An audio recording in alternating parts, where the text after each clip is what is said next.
जब आप daily horoscope पढ़ते हैं, कुछ अच्छा लिखा हो, आप उस पर डाउट करते हैं, पर कुछ बुरा लिखा हो तो आपको लगता है बस आप ही के लिए लिखा गया है। घर से बाहर थोड़ा सा भी खतरा बताया जाए, आप एक कदम भी घर से बाहर नहीं निकालते। डेली हॉरोस्कोप तो सच हो या ना हो, आप इसे सच कर रहे हैं। आप बाबा जंतर बन गए हैं। आइए आज जानते हैं बाबा जंतर कौन है, कैसे हैं और उनसे पीछा कैसे छुड़ाया जाए। आपका सवाल हो सकता है बाबा जंतर क्या है और मैं कैसे हूँ। आपके अंदर बाबा जंतर बनने की टेंडेंसी है। अगर आपको लगता है कि जो कुछ भी बुरा है वो सच होने वाला है। सुबह उठे तो ऐसा लगा कि आज कुछ खराब होने वाला है। कोई वजह नहीं, सिर्फ ये एक थॉट था। पता चला थोड़ी देर में आपका फोन नीचे गिर गया, स्क्रीन में क्रैक आ गए, किसी से डांट पड़ गई, कोई प्रोजेक्ट करना था उसमें बहुत गड़बड़ हो गई, अपने काम में किसी ऐसी जगह पर अटक गए हैं कि आपको सोल्यूशन नजर ही नहीं आ रहा। अब आपको ऐसा लगता है कि पूरी की पूरी कायनात मिल करके आपके खिलाफ एक षड्यंत्र रच रही है, पर ये कोई षड्यंत्र नहीं है। ऐसा क्यों हुआ? क्या आपके उस ख्याल की वजह से कि आज कुछ खराब होने वाला है? नहीं, ये आपके बिलीव की वजह से। ख्याल आया पर आपने उसे बिलीव किया, उसे सच माना, इसीलिए आप बाबा जंतर बन गए। आप प्रेडिक्शन सही नहीं करते, पर आपने जो प्रेडिक्शन सुना है, किया है, उस पर बिलीव बहुत स्ट्रांग रखते हैं। इन सारी छोटी छोटी छोटी स्क्रिप्ट्स को कौन चला रहा है? हमारे बिलीव्स। हमारे बिलीव्स और एक्सपेक्टेशंस एक चुंबक है। जो सारी बातें इन्हें मैच करती हैं, उन्हें ये बहुत स्ट्रांगली अट्रैक्ट करते हैं। तो जब हमारा बिलीफ नेगेटिव बातों से मैच कर रहा है तो उसी तरह के एक्सपीरियंसेस, उसी तरह के रिजल्ट्स को अट्रैक्ट करेगा और वही होगा जिसका हमें भय है। आइए उस साइकिल को समझते हैं जो हमारे बिलीव्स, बिहेवियर चेंज और कंफर्मेशन से बनती है। शुरुआत होती है बिलीव से। हमने बिलीव किया कि सामने वाला कोई व्यक्ति बहुत अकड़ू है, इससे हमारा बिहेवियर चेंज होता है। कुछ और नहीं हो तो हम अपने अप्रोच को ही चेंज कर लेते हैं, जो पूरे इक्वेशन को चेंज करके रख देता है। हमने बिलीव किया है कि सामने वाला व्यक्ति अकड़ू है, तो हमारे बॉडी लैंग्वेज में उन्हें कहीं ना कहीं से ये मैसेज मिल जाता है कि हमारे अंदर जो उनके लिए ओपिनियन है वो इतनी अच्छी नहीं है, तो वो अपना बेस्ट फुट फॉरवर्ड नहीं रखते, सबसे अच्छा बिहेवियर नहीं करते। इससे हमारा बिलीफ कि ये अकड़ू है या इनका स्वभाव अच्छा नहीं है अपने आप कंफर्म हो जाता है। ऐसा लगता है कि फला फला चीज फला तरीके से होने वाली है और वो हो जाती है। इसे हम सेल्फ फुलफिलिंग प्रोफेसी कहते हैं।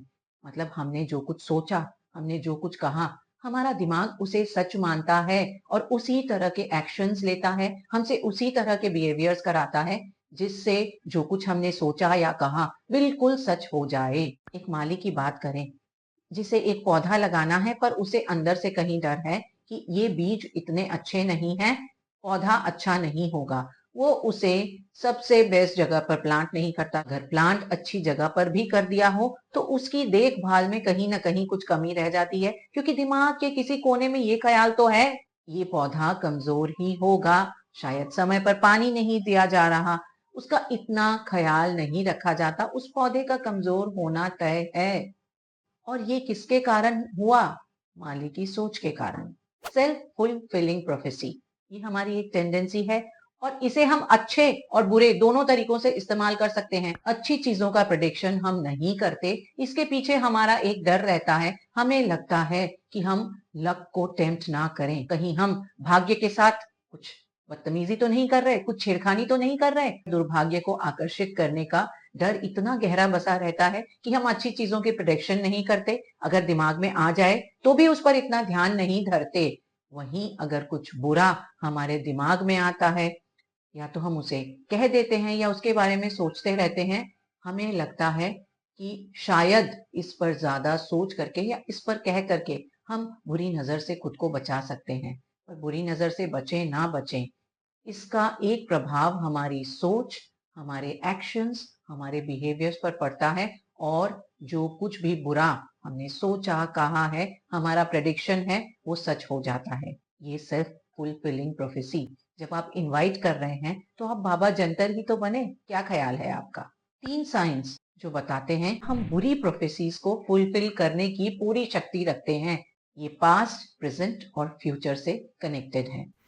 पहला, जब हम सारे पास नेगेटिव इवेंट्स में या एक्सपीरियंसेस में ही अटके रहते हैं, वो सारा कुछ जो नेगेटिव है, अच्छा नहीं हुआ हमारे साथ, हमारी यादों को जकड़े रखता है। उन सारी बातों को हम बहुत डीपली पूरे डिटेल्स के साथ याद रखते हैं। प्रेजेंट में जब हमारा ध्यान सिर्फ उन चीजों के ऊपर ही है जो अच्छी नहीं है, नेगेटिव है या किसी तरीके से हमें नुकसान पहुंचा रही है, हमारी कमियों का एहसास दिला रही है, और फ्यूचर के बाबा जंतर सिर्फ प्रिडिक्शंस करते हैं फ्यूचर की, तो उन चीजों की जो खराब होंगी, जो नहीं होंगी, जो सही नहीं होंगी। अब आप तीनों टेंस के ही बाबा जंतर हैं या सिर्फ किसी एक टेंस में आपका पूरा फोकस है? अच्छी चीजों को हम डर के मारे प्रेडिक्ट नहीं करते, आशा नहीं रखते, तो प्रैक्टिकली हम सारी नेगेटिव चीजों की ही आशा रखते हैं, उन्हीं के प्रेडिक्शन करते हैं और वो सच हो जाती हैं। एक कहानी सुनते हैं इडिपस की। इडिपस का जन्म जब हुआ, एक भविष्यवाणी की गई कि वो बड़े होकर के अपने पिता का वध करेंगे और अपनी मां से ही शादी करेंगे। इडिपस के पिता को ये सुनने के बाद बहुत भय लगा और उन्होंने बच्चे को जंगल में छोड़ दिया, ये सोच करके कि जानवर खा लेंगे, भविष्यवाणी सच नहीं होगी। पिता ने तो जंगल में उन्हें मरने के लिए छोड़ दिया, पर असल में हुआ क्या? दो बहुत भले लोगों ने इडिपस को पाला पोसा बड़ा किया। इडिपस को पता भी नहीं था कि ये उनके सगे माँ बाप नहीं है। उनके बड़े होने के बाद जब उन्हें किसी और से इस भविष्यवाणी के बारे में पता चला, तो उन्हें लगा कि अपने माता पिता को खतरे में डालने से अच्छा मैं ये जगह छोड़कर चले जाऊं। उन्होंने अपना घर छोड़ दिया, शहर में आ गए और एक सराय में रुके। वहां पर उनका कुछ लोगों से बहुत ज्यादा झगड़ा हुआ। उन्होंने एक आदमी की हत्या कर दी और उसकी विधवा से शादी कर ली। आप गेस कर ही सकते हैं कि वो व्यक्ति कौन था जिसका इडिपस ने मर्डर किया। सारी कहानी में कौन जिम्मेदार है? लोगों की राय अलग अलग हो सकती है, पर एक कारण झगड़ा, ये वध और ये शादी हुई, वो कारण था इडिपस का अपना घर छोड़ना।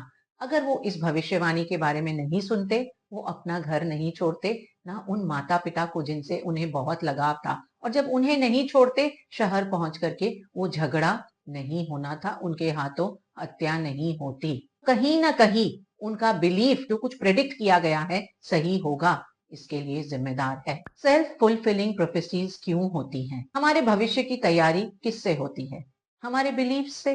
हमारे बिलीफ्स, एक्शंस और आउटकम्स, यानी हम जो मानते हैं, हम जो करते हैं और जो रिजल्ट होता है, उसका बहुत गहरा कनेक्शन है। और इन तीनों के कनेक्शंस के कारण ही जिसका होना पॉसिबल भी ना हो, वो भी हो जाता है। कुछ उदाहरण लें। अगर मैं ये मानती हूँ कि मेरे आने वाले एग्जाम्स में मैं फेल हो जाऊंगी, मेरा बिलीफ बहुत डीप है, बहुत स्ट्रांग है, अब क्या होगा? या तो मैं पढ़ूंगी नहीं, इधर उधर मैं अपना समय व्यर्थ करूंगी, या फिर पढ़ूंगी तो भी उतना अटेंशन नहीं रहेगा, मैंने फोकस नहीं दिया, इंटरेस्ट नहीं दिखाया, तो रिजल्ट क्या हुआ? मेरी तैयारी उतनी अच्छी नहीं हुई। तैयारी अच्छी नहीं है तो एग्जाम अच्छे नहीं होंगे और परिणाम वही होगा जिसका डर था। टीम लीडर्स की बात करें, जो लीडर्स बिलीव करते हैं कि उनकी टीम बहुत अच्छी है, बहुत अच्छे से काम कर रही है, बिलीव साफ झलकता है और वो ज्यादा इंकरेज और मोटिवेटेड होते हैं अच्छा परफॉर्म करने के लिए। और जो लीडर्स बिलीव करते हैं कि उनकी टीम में सारे कामचोर या गलत इंसान हैं, उनकी टीम्स अच्छा परफॉर्म नहीं करती, क्योंकि उन लीडर्स का बिलीफ उनके एक्शंस को प्रभावित करता है। उनकी बॉडी लैंग्वेज से टीम को लगता है कि हमें कुछ भी अच्छा करके फायदा नहीं है, तो टीम वैसा ही परफॉर्म करती है। यही बात पेरेंट्स के साथ भी बहुत अच्छे से लागू होती है। जो पेरेंट्स ये बिलीव करते हैं कि उनके बच्चे सिर्फ शरारतें ही अच्छी कर सकते हैं, पढ़ाई में या कोई और एक्टिविटी में अच्छे नहीं है, उनके बच्चे शरारती ही होते हैं। और जो पेरेंट्स अपने बच्चों में कॉन्फिडेंस रखते हैं, उनके बच्चे ऑलराउंडर्स होते हैं।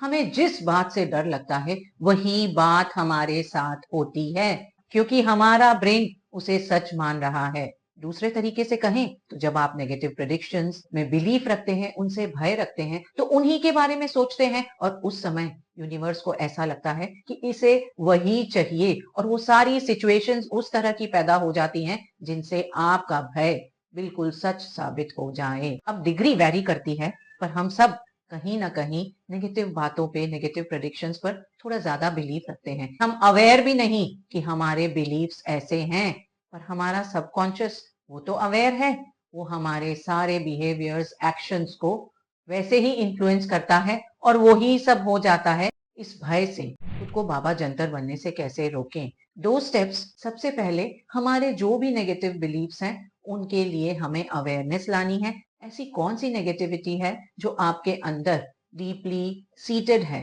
क्वेश्चन करना है कि ऐसा क्यों है, ऐसा किस लिए हो सकता है। जब हम अवेयरनेस के साथ उन पर प्रश्न करते हैं तो हमें रास्ता मिल जाता है सॉल्यूशन का। हमारे एक्शंस इन्फ्लुएंस होते हैं। उस समय दूसरा स्टेप काफी हद तक आसान और कई सिचुएशंस में ऑटोमेटिक हो जाता है। वो है चेंजिंग द बिहेवियर। जब हम जो करना है उसकी तरफ कदम बढ़ाएंगे तो होगा ही, क्योंकि अगर आप हाथ बढ़ा करके कुछ उठाने की कोशिश करते हैं तो वो कोशिश नहीं रहती, वो चीज आप उठा ही लेते हैं। और इसमें कई बार पॉजिटिव अफर्मेशंस बहुत मदद करते हैं। ये ख्याल कि मैं एग्जाम्स क्लियर नहीं कर पाऊंगी, मैंने खुद को प्रश्न किया क्यों नहीं। पता चला मेरा एक सब्जेक्ट वीक है।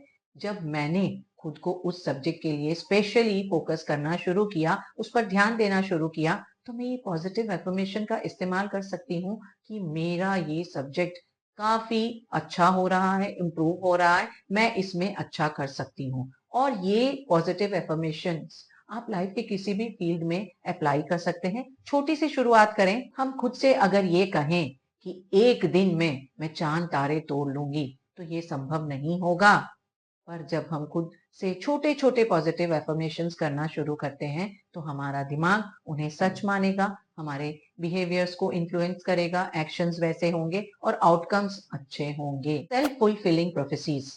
शायद हम अवेयर नहीं होते और हम कई बार वो ही सारे आउटकम्स को अट्रैक्ट करते हैं, उन्हीं सारे रिजल्ट्स को बुलाते हैं, आमंत्रण देते हैं जिनसे हमें भय रहता है। अवेयर हो जाएं, उनको क्वेश्चन करें और अपने बिहेवियर को चेंज करें। पॉजिटिव एफर्मेशंस बहुत मदद करता है। क्या आप किसी को जानते हैं जो बाबा जंतर है, या कहीं आप खुद ही तो बाबा जंतर नहीं? अगर हैं तो ठहरे, थोड़ा सा खुद को चेंज करें। वीडियो पसंद आया हो तो like it, subscribe to my channel. See you, bye bye.